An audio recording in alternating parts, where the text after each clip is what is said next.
Hello everyone, I'm Sam. 1+1 SD protection can improve the anti-fading capability of microwave links.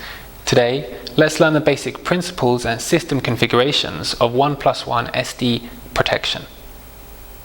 Compared with 1+0 non-protection, 1+1 space diversity SD significantly improves the anti-fading, especially anti-multipath fading, capability and reliability of microwave links. So, what is 1+1 SD protection? 1+1 SD protection is a 1+1 protection mode.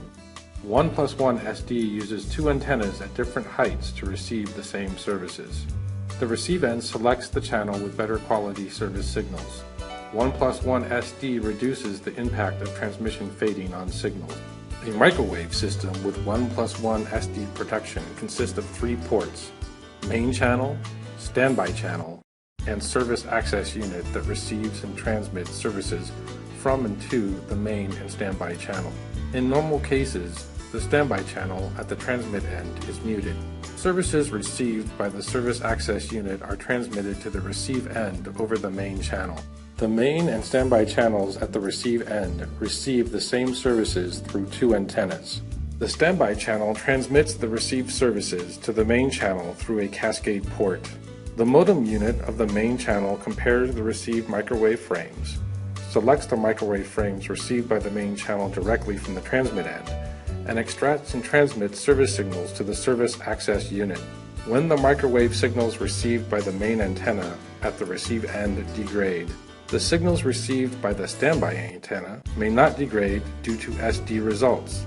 In this case, the service access unit selects the service signals received from the modem unit of the standby channel, thereby implementing service protection. In addition, 1+1 SD protection supports 1+1 HSB protection switching. If two RTN 300s form a 1+1 SD protection group, one is the main channel and the other is the standby channel. Other devices are used as service access units. Negotiate the active standby states of microwave channels. The two RTN 300s must be connected using cascade ports. The next is system configuration. Depending on the type of device used as the service access unit, a 1+1 SD system can use the optical splitter mode or the LAG mode.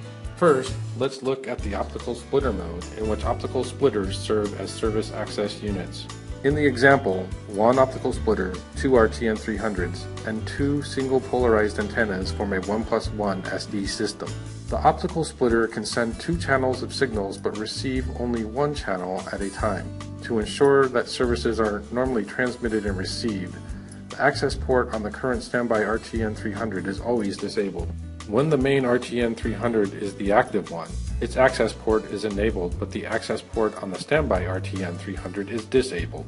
When the standby RTN 300 changes to the active one, its access port is enabled, but the access port on the main RTN 300 is disabled. In the example, protection is provided for one channel of GE optical services received.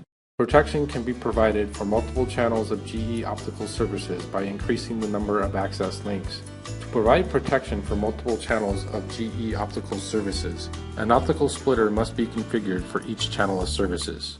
Note, due to port restrictions, the RTN 310 does not support protection for multiple channels of GE optical services received.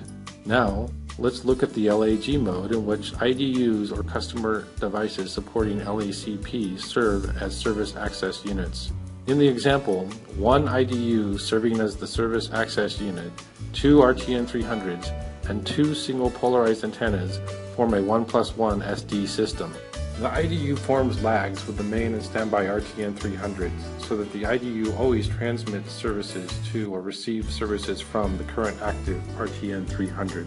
When the main RTN 300 is the active one, the system priority of the lag configured on it changes to the highest. Therefore, the lag setup between the IDU and the main RTN 300 works. When the standby RTN 300 changes to the active one, the system priority of the lag configured on it changes to the highest. Therefore, the lag setup between the IDU and the standby RTN 300 works. Lag for RTN 300s in a 1+1 system is called eLag. For details, see eLag.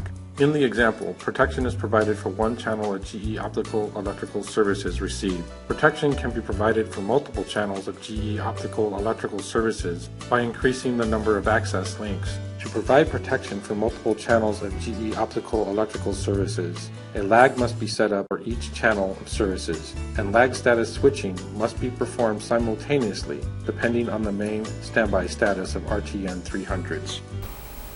That's all for today. Thank you.